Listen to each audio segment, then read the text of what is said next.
Selamat pagi Ibu, Bapak, Saudara yang terkasih. Kembali bertemu di persekutuan doa pada pagi hari ini. Dan sebelum kita bersama-sama mendengar merenungkan firman Tuhan, kita akan datang terlebih dahulu kepada Tuhan di dalam doa. Kita berdoa.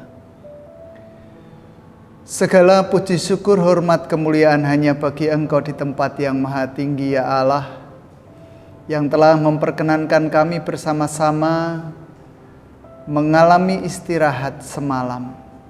Engkau menyelimuti kami dengan kasih-Mu, dan pagi hari ini Engkau membangunkan kami dengan kekuatan baru, kekuatan yang berasal dari Tuhan. Kami tetap berharap bahwa pada pagi hari ini Engkau memberikan kekuatan, kedamaian, kesentosaan, bahkan kesehatan kepada kami, untuk kami boleh memulai hari kami dengan baik. Dan sebelum kami melakukan semua aktivitas kehidupan kami hendak bersama-sama belajar memahami sebagian kecil firman Tuhan. Biarlah Engkau sendiri yang membuka mata batin kami, telinga, pemikiran, dan kehidupan kami, sehingga kami mengerti apa yang Engkau kehendaki untuk boleh kami simpan, coba untuk kami lakukan. Hamba-Mu yang hendak menyampaikan firman, Tuhan akan pakai mulut, bibir, lidah, dan pemikirannya untuk boleh berkata-kata sesuai dengan kehendak Tuhan sendiri. Menyerahkan waktu ini sepenuhnya dari awal hingga sampai akhir ke dalam tangan kuasa Tuhan. Urapi kami dengan Roh Kudus-Mu. Hanya di dalam nama Tuhan kami Yesus Kristus kami berdoa. Amin. Ya Ibu, Bapak, dan Saudara yang dikasihi Tuhan, pagi hari ini kita hendak bersama-sama belajar dari 2 Timotius 4 ayatnya yang kelima. 2 Timotius 4 ayatnya yang kelima. Tetapi kuasailah dirimu dalam segala hal, sabarlah menderita, lakukanlah pekerjaan pemberita Injil, dan tunaikanlah tugas pelayananmu. Saya ulang. Tetapi kuasailah dirimu dalam segala hal, sabarlah menderita, lakukanlah pekerjaan pemberita Injil, dan tunaikanlah tugas pelayananmu. Ya Ibu, Bapak, dan Saudara yang dikasihi Tuhan, surat ini adalah surat Rasul Paulus yang ditujukan kepada Timotius. Artinya surat pastoral kepada seseorang. Siapa Timotius? Timotius bagi Paulus adalah anak yang sah dalam iman. Dikatakan di dalam Timotius juga, surat Timotius. Anak yang sah di dalam iman, artinya anak rohani. Usianya masih cukup muda, berkisar 24 tahun. Dia dipanggil untuk masuk ke dalam pelayanan, melayani jemaat-jemaat yang ada pada waktu itu. Tentu dengan kemudaannya ada banyak tantangan yang dihadapi seorang Timotius ini. Apalagi dia harus melayani orang-orang yang hidup pada zamannya kebanyakan penyembah dewa-dewa. Dan di dalam menjalani tugas pelayanannya, tantangannya tentu cukup beragam. Kita akan mencoba untuk melihat apa yang terjadi dalam kehidupan Timotius ketika itu. Kekafiran tentu sudah jelas yang harus dihadapi. Dia memberitakan firman Tuhan. Dia memberitakan kasih Tuhan. Dia memberitakan keselamatan yang datang di dalam kehidupan manusia melalui Yesus Kristus. Tetapi di sisi yang lain, dia berhadapan dengan kekafiran. Orang yang tidak mempercayai Tuhan di dalam diri Yesus. Dia lebih mempercayai dewa-dewa yang mereka sembah, yang mereka mintai pertolongan. Lalu, tantangan yang berikutnya yang dihadapi oleh Timotius adalah usianya, kemudaannya. Ya, seringkali orang-orang muda dianggap tidak mampu menjalankan tugas kewajibannya dengan baik. Ya, sebagian. Tetapi tidak keseluruhan. Terlebih kalau kita melihat kata atau pengertian mudo dalam bahasa Jawa menunjukkan hal itu. Bodoh, belum ngerti apa-apa. Yang itu seringkali diremehkan. Sehingga dalam ayat-ayatnya Paulus pun menekankan bahwa walaupun Timotius muda, tetapi jangan sampai dengan kemudaannya dia mengalami keterpurukan hidup. Masih berkaitan dengan kemudaan, tentu seringkali orang menganggap bahwa seorang muda belum mampu mengendalikan diri berkaitan dengan kehidupan yang terjadi di sekelilingnya. Ibu bapak dan saudara yang kasih Tuhan, tentu tantangan Timotius, tantangan pada zamannya. Kalau kita mencoba untuk masuk ke dalam kehidupan kita saat ini, tentu tantangannya lebih beragam lagi, lebih kompleks lagi, lebih beragam, lebih banyak. Dan bukan hanya untuk kaum muda, tetapi bagaimana kita hidup di tengah masyarakat yang sekarang ini menjadi tantangan tersendiri ketika kita harus mempertahankan iman, kepercayaan kita. Ya, tantangan yang ada di dalam kehidupan kita yang sekarang ini muncul adalah hidup yang semakin terasing. Dulu saya mengingat ketika kecil, ya paling tidak SD lah, SD kelas 5 sampai dengan SMP kelas 1 saya hidup di Kabupaten Wonogiri, tetapi di daerah desa, lebih desa lagi 19 kilo dari Wonogiri ke arah timur, ke arah Ponorogo. Di sana ada sebuah desa namanya Kecamatan Sidoarjo, kelurahannya Kayuloko, desanya Gempol. Masa kecil saya lalui bersama dengan teman-teman. Jadi di desa kami itu ada dam. Dam itu untuk pengairan. Setiap sore, hampir setiap sore, kami jeguran namanya. Jeguran itu kalau anak sekarang ya bahasanya renang lah, renang bareng di kali gitu. Dari ketinggian pintu air sampai ke bawah, sampai ke sungai kurang lebihnya 3-5 meter. Melihat tetapi juga beraktivitas di sana. Tetapi coba sekarang kita melihat apakah ada anak-anak yang bergerombol di kali lalu jeguran bareng. Atau kalau dulu di desa, bukan di desa ya, di Solo, saya memiliki tetangga yang dekat dengan kali. Di situ pun ada pohon yang namanya wetlong. Jadi pohon itu mentelung ke sungai begitu, itu juga untuk jeguran. Diot begitu lalu jegur ke sana. Begitu ramainya kami melakukan aktivitas itu. Ada gobak sodor. Ada permainan-permainan kelompok yang dilakukan secara bersama-sama, tetapi untuk zaman sekarang, bukankah itu semua hampir sirna? Orang lebih cenderung kayak anak autis, memiliki kehidupannya sendiri. Dan itu dialami bukan hanya oleh orang tua, tetapi juga anak-anak. Dari TK mungkin ya. Mereka sudah pegang HP, kalau sudah pegang HP, dia asik dengan dunianya. Diundangi wong tua ya ora krungu, mergane kupinge kesumpelan barang, gitu kan. Kehidupan yang seperti ini tentu menjadi tantangan tersendiri dalam kehidupan bersama. Lalu yang berikutnya, sekarang ini lebih banyak keluarga yang berantakan. Sidik-sidik pisah gitu. Kehidupan berumah tangga itu seolah-olah hanya sekedar sebuah formalitas di dalam catatan. Oke lah, si A istrinya si B menjadi suaminya si A. A dan B memiliki anak C. Tetapi pernahkah kita membayangkan bahwa kehidupan yang dulu Dulu itu saya sempat sering merasakan keharmonisan yang dialami oleh keluarga Pak Harto Asar karena kami bertetangga toh. Mereka seringkali mengadakan persekutuan doa pada sore hari, kurang lebih jam 6 begitu.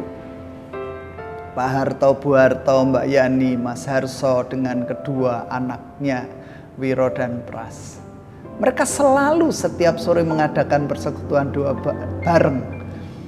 Dan kami dengar itu. Kami merasakan bahwa yang seperti itu sekarang sulit untuk diwujud nyatakan. Keluarga rumah itu seperti terminal, saudara. Seperti hotel, seperti rumah kontrakan. Yang pagi hari ya sore lah ya. Malam begitu ngumpul bareng, tetapi ngumpulnya sudah jam-jam 9-10 pada waktu orang sudah capeknya luar biasa. Pagi hari jam 4 jam 5 sudah bring, tidak ada di tempat sampai dengan sore hari dan seterusnya, aktivitas yang seperti itu. Sehingga kadangkala akhirnya berantakanlah yang terjadi. Tidak ada komunikasi sama sekali. Bertemu untuk berpisah. Lalu tantangan yang berikutnya belajar menghargai otoritas, menghargai kekuasaan, menghargai wewenang. Karena bagaimanapun juga sekarang ini orang lebih pengen bebas. Dengan dirinya sendiri, dengan kemauan, dengan keinginan, dengan kebutuhan. Kadang kita mengabaikan nasihat orang lain, teguran orang lain. Cuek-cuek. Ya, yang saya ingat, ya mestinya memang kita tidak bisa membandingkan, tetapi bagaimana tidak. Yang saya ingat, seringkali saya mendapatkan teguran-teguran begitu kan. Ketika melakukan salah ya, ayo duduk bareng. Lalu orang tua memberikan nasihat karena mereka lebih dulu memiliki pengalaman yang sekarang nampaknya susah untuk diwujud nyatakan. Tantangan yang berikutnya adalah belajar bertanggung jawab, yang itu nampaknya juga sulit untuk diwujud nyatakan pada masa kini. Ya, kesalahan lagi ada pada orang tua kadangkala. Kita memanjakan anak-anak. Anak-anak tidak boleh melakukan aktivitas A, B, C, D, E berkaitan dengan kehidupan rumah tangga. Sehingga ketika mereka dewasa, ketika mereka mandiri, mereka akan terkejut dengan kehidupan yang berbeda. Namanya mandiri ya harus mandiri. Tetapi ketika tidak ada pembiasaan di dalam rumah tangga itu, nyapu, ngepel, asah-asah, setrika, tentu akan menjadi terkejut. Walau sebenarnya di samping itu ada laundry. Sekarang ada GoFood, GrabFood. Ngapain juga harus masak? Ngapain juga harus ngepel nyapu kalau sudah ada asisten rumah tangga, kan begitu. Tetapi apakah terus-menerus Tuhan memberikan kekayaan, memberikan duit kepada kita sehingga kita mampu memanjakan diri sendiri? Belum tentu.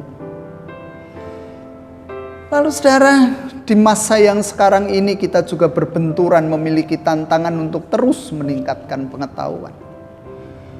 Bukan hanya pengetahuan pada diri kita sendiri. Misalnya saja saya orang teologi. Tetapi bukankah saya juga harus bisa, tidak menguasai loh ya, harus bisa. Saya harus ngerti tentang pengetahuan-pengetahuan yang lain.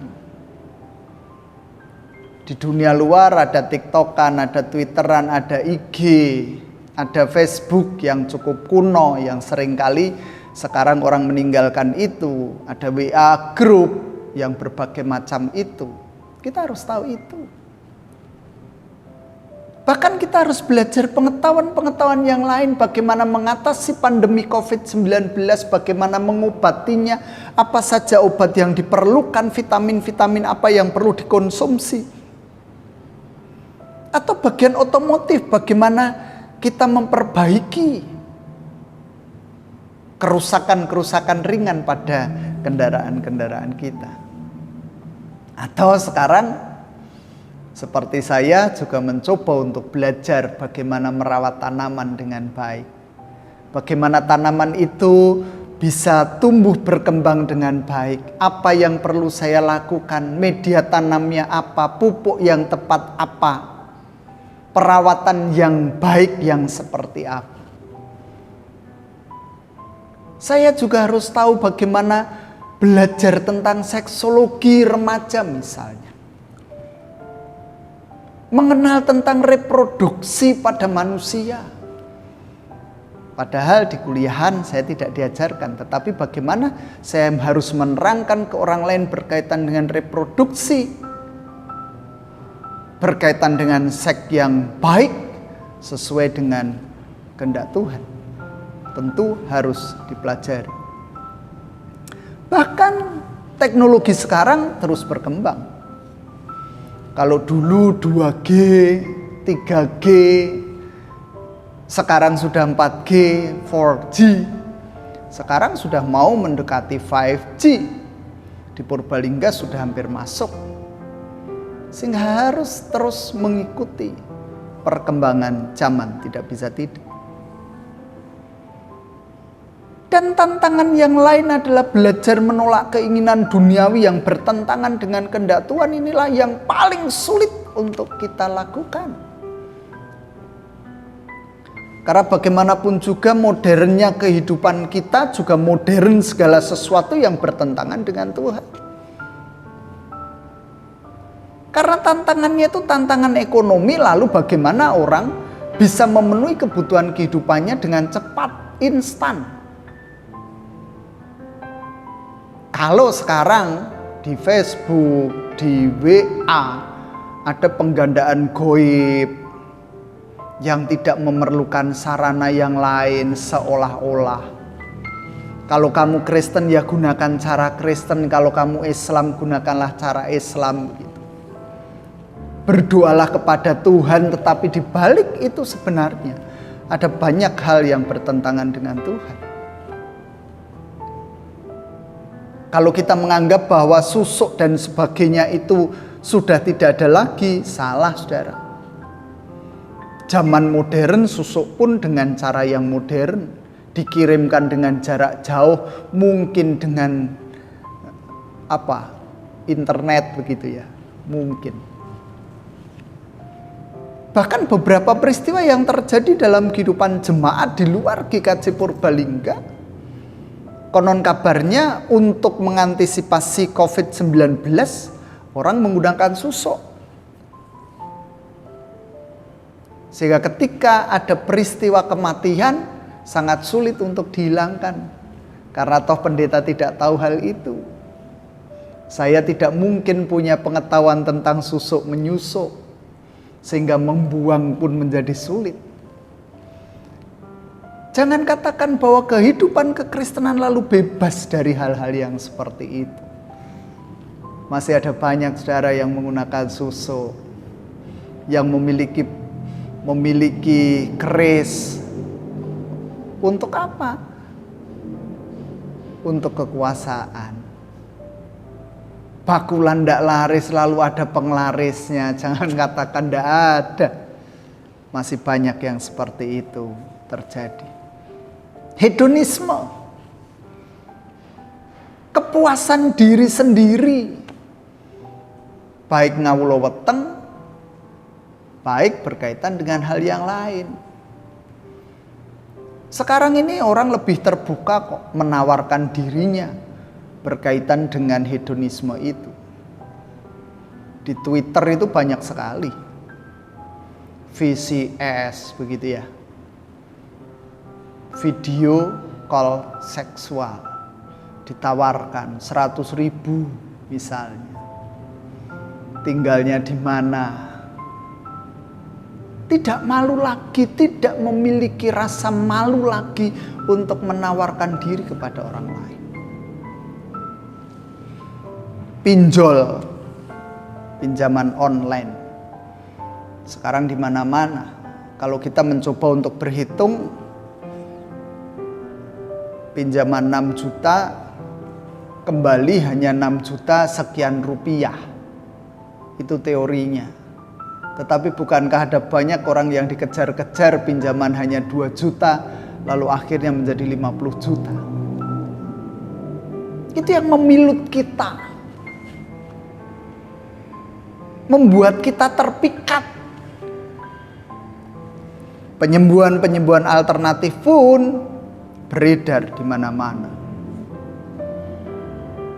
Lalu bertekad bertumbuh secara rohani juga menjadi tantangan tersendiri dalam kehidupan kita.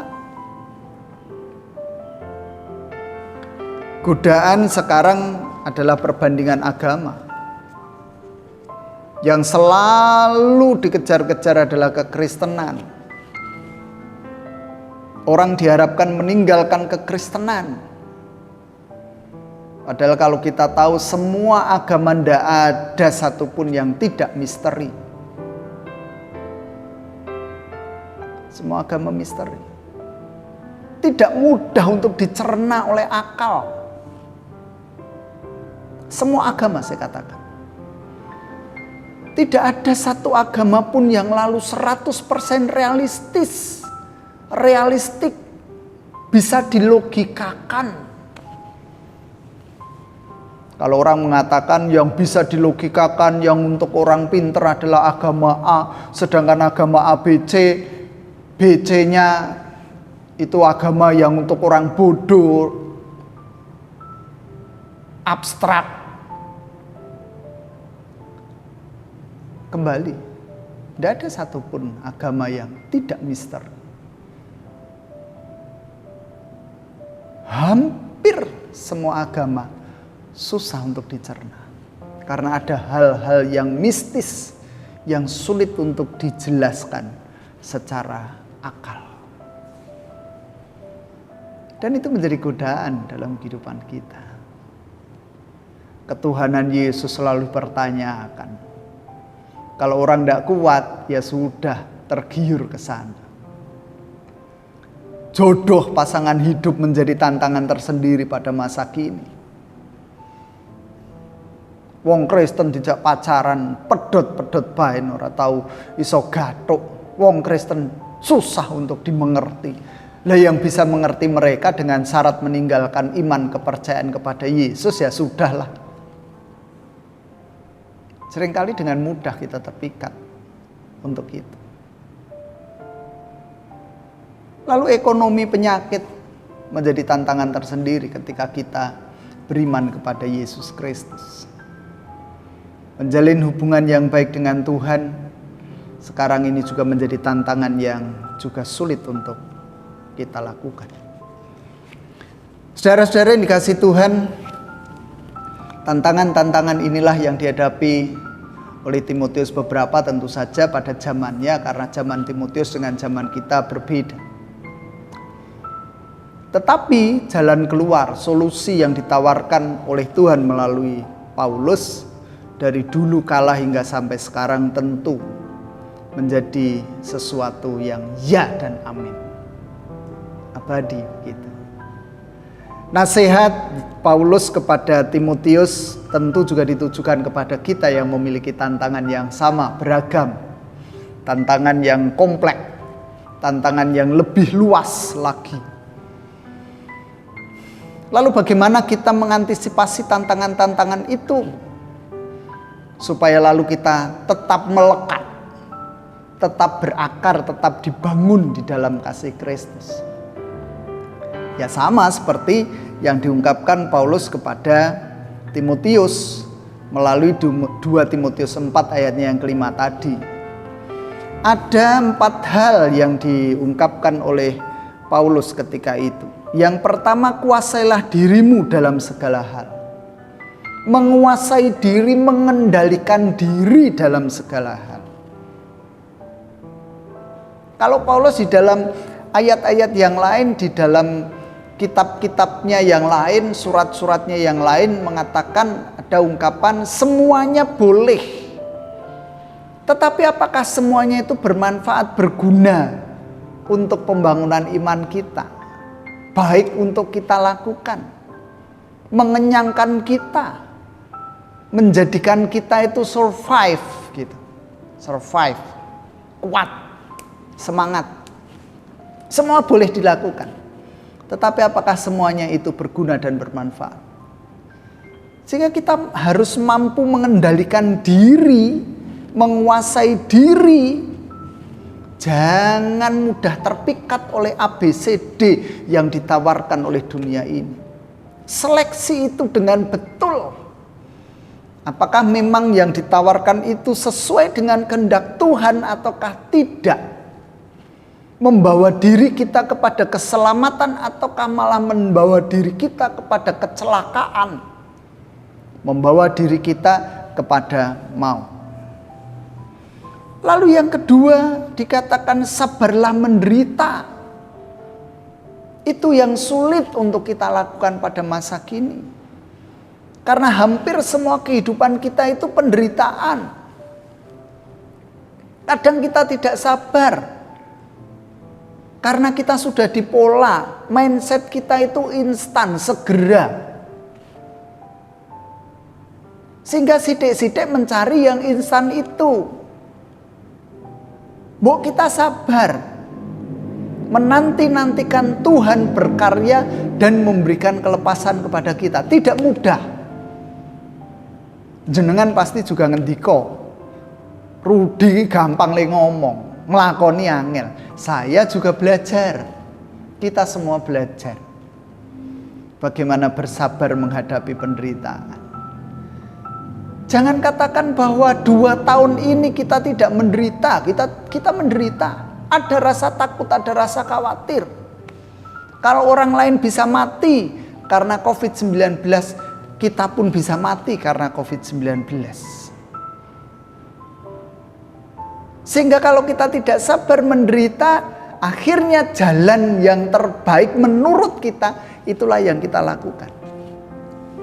Saking kewedene gantung misalnya. Saking kewedene neng dukun misalnya. Ayo kita sabar menjalani itu. Karena apa yang kita lakukan berkaitan dengan penderitaan lebih dahulu dialami oleh Yesus. Percaya itu. Lalu yang ketiga, lakukanlah pemberita Injil. Lakukanlah pekerjaan pemberita Injil. Tidak perlu toh kita keluar-keluar. Tidak perlu kita ke pasar Badok, pasar Mandiri, atau Segamas, lalu teriak-teriak di sana. Bertobatlah, kerajaan Allah sudah dekat. Atau ketika kita punya lengganan, bakul jamu datang ke rumah kita, lalu kita langsung menginjili. Yu yang ora percaya, wo mlebu neraka. Tidak perlu seperti itu kita lakukan. Karena akan berbenturan, akan memiliki masalah.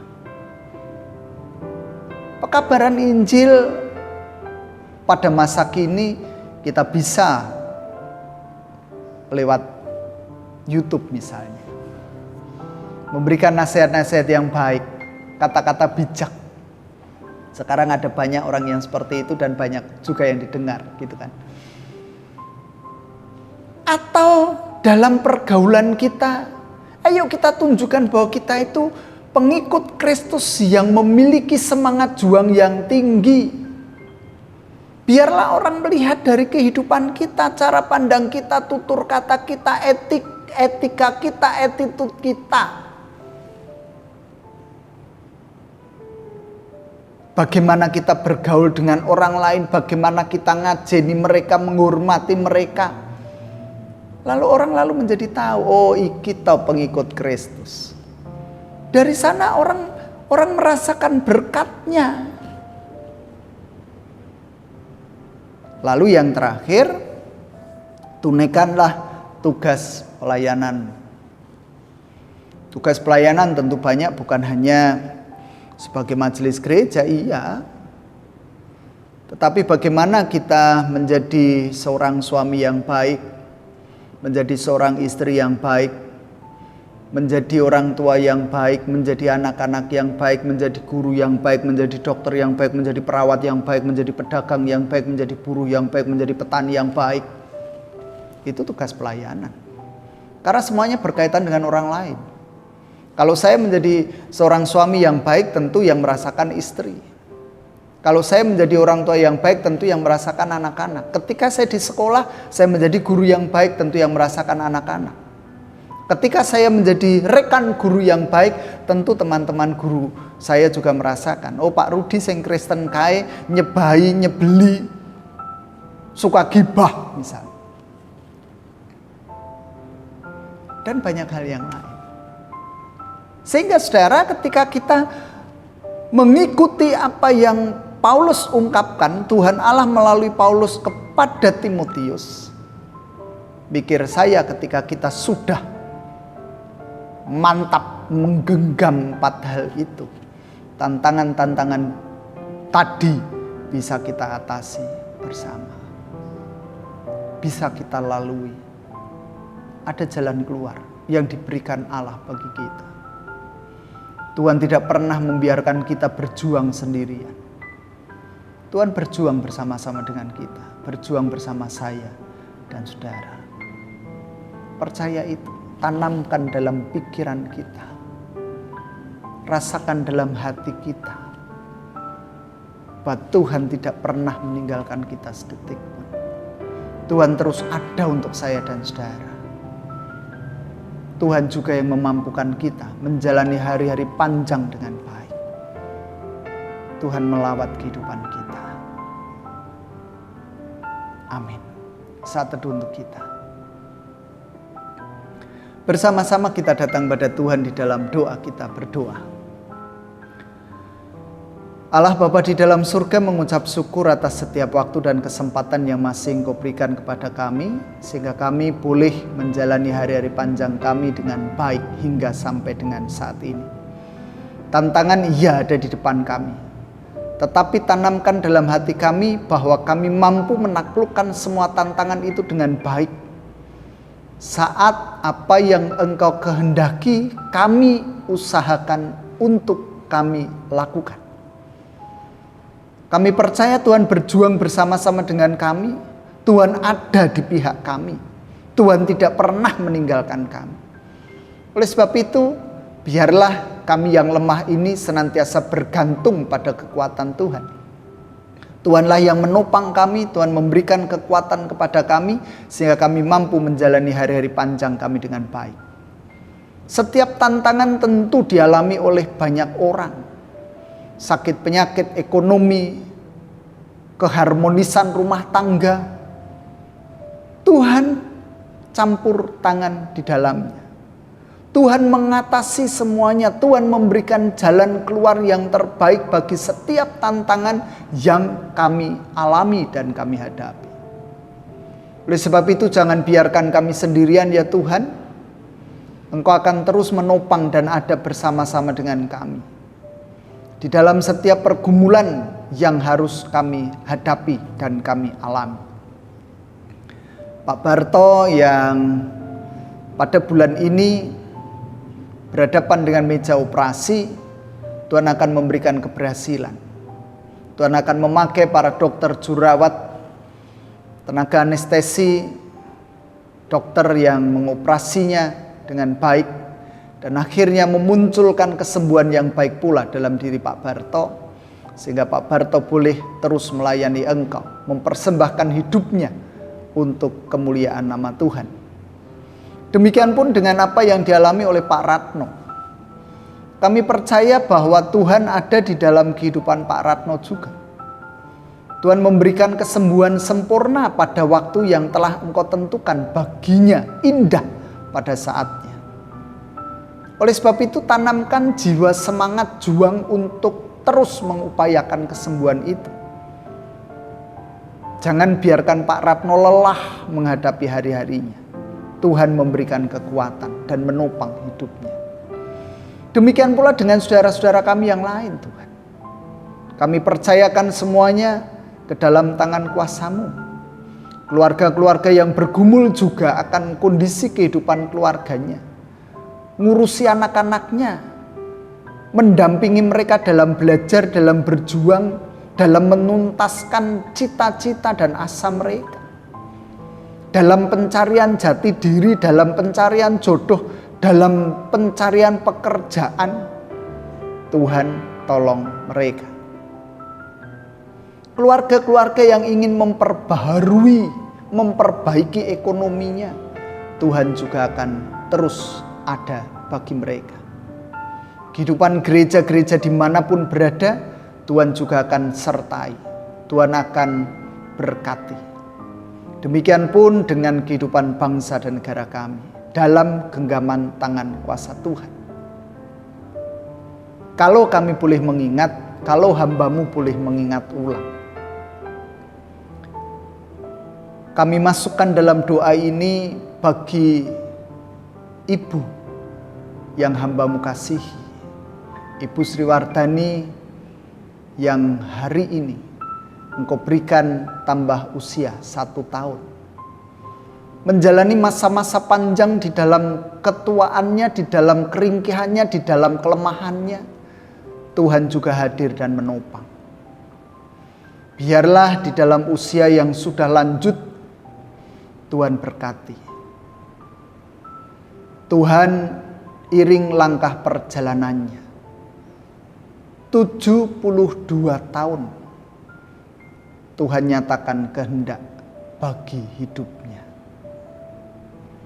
Biarlah tangan kuasa Tuhan senantiasa hadir bagi hidupnya. Tuhan memberikan kekuatan, kesehatan selalu senantiasa. Sehingga ibu hamba-Mu boleh terus mempersembahkan hidupnya bagi kemuliaan nama Tuhan. Terima kasih Tuhan. Dan di tengah-tengah perhimpunan kami, mohon berkat-Mu secara pribadi untuk kehidupan kami masing-masing pribadi. Tuhan berkati, Tuhan sertai, dan Tuhan kabulkan apa yang menjadi permohonan pribadi kami.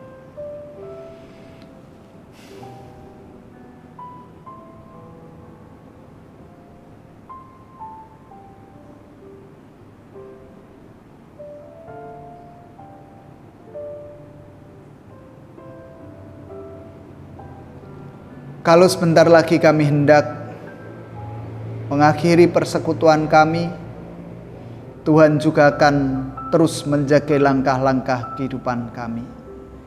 Ampuni setiap dosa pelanggaran kami, dan inilah syafaat-syafaat kami. Hanya di dalam nama Tuhan kami Yesus Kristus Juru Selamat kami yang hidup, doa, permohonan, ucapan syukur ini kami naikkan. Amin. Ya, satu hal di akhir persekutuan doa pagi hari ini, secara pribadi, secara khusus, saya menyampaikan selamat ulang tahun Ibu Sugeng Ambal Warso, tanggap warso, yen boten lepat 7 doso kalih, kelahiran 49. Semoga tidak salah. Ibu terus diberi kekuatan oleh Tuhan, Ibu terus diberi kesehatan sehingga Tuhan memampukan Ibu mendampingi kami, anak-anak, cucu, bahkan sampai nanti Tuhan memberikan umur panjang, tentu disertai dengan kesehatan. Sekali lagi selamat ulang tahun. Dan berakhir sudah persekutuan doa kita pagi hari ini, saudara. Biarlah kita terus semangat, terus berjuang untuk menuntaskan, menaklukkan setiap tantangan yang ada. Salam sehat, terus semangat, Tuhan memberkati kita. Amin.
semua